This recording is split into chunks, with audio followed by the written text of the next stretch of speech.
Assalamualaikum warahmatullahi wabarakatuh. Perkenalkan, nama saya Dra. Riana Tisnayari MPD, bertugas di SMA Negeri 6 Kota Cirebon, mengajar mata pelajaran ekonomi di kelas 12 dan kelas 11 IPS.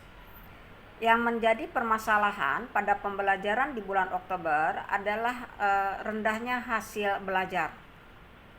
Akar masalahnya yaitu rendahnya literasi peserta didik.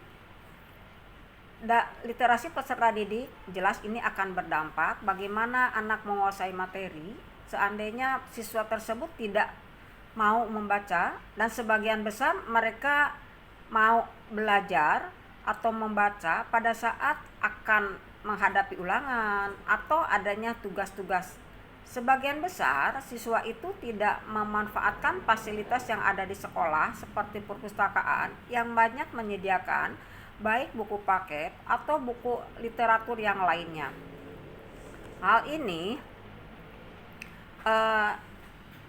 menyebabkan hasil belajar siswa tidak maksimal karena mereka tidak mau membaca atau meningkatkan literasinya.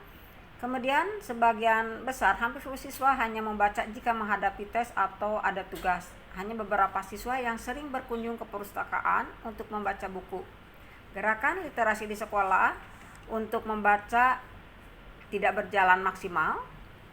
Siswa dan guru masih kurang dalam memanfaatkan literasi teknologi.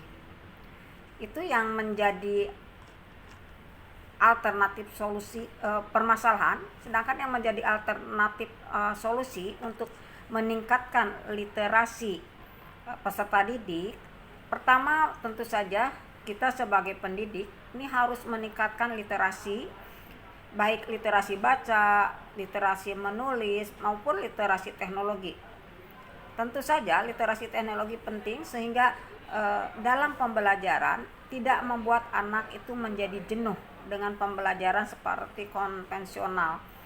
Kemudian peserta didik dibiasakan diberikan tugas untuk memecahkan masalah dari beberapa sumber bacaan, baik secara individu maupun secara berkelompok.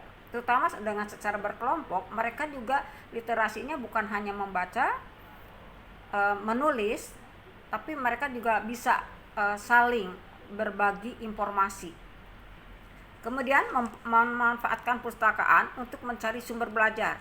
Jadi dalam pembelajaran siswa diberikan tugas, permasalahan, kemudian siswa dipersilahkan untuk mencari informasi-informasi tersebut, literatur atau buku-buku yang lain yang berada di perpustakaan.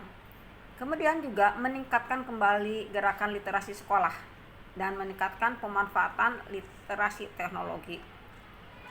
Dari hasil pemecahan masalah tersebut, peningkatan minat baca siswa sudah ada, walaupun masih harus dipandu oleh guru. Jadi ada perubahan tapi sedikit. Kemudian kebanyakan peserta didik sudah memanfaatkan literasi teknologi, bukan hanya mereka saat ulangan yang diberikan misalkan melalui Google Form, tapi mereka sudah mau mencoba. Misalnya saat guru memberikan soal, mereka langsung mencari informasi dengan searching di internet. Kemudian kegiatan literasi belum maksimal, masih banyak siswa yang minat bacanya rendah. Hal ini tentu saja hasil yang dicapai belum maksimal. Sementara untuk solusi berikutnya atau sumber rujukan ini bisa lihat di link itu, pengaruh literasi terhadap hasil belajar siswa pada mata pelajaran ekonomi, itu bisa di-download, dan kemudian juga meningkatkan kemampuan literasi dan yang lainnya dari sumber yang lainnya. Itu saja yang bisa saya laporkan tentang masalah pembelajaran yang ada di sekolah kami pada bulan Oktober ini. Terima kasih. Wassalamualaikum warahmatullahi wabarakatuh.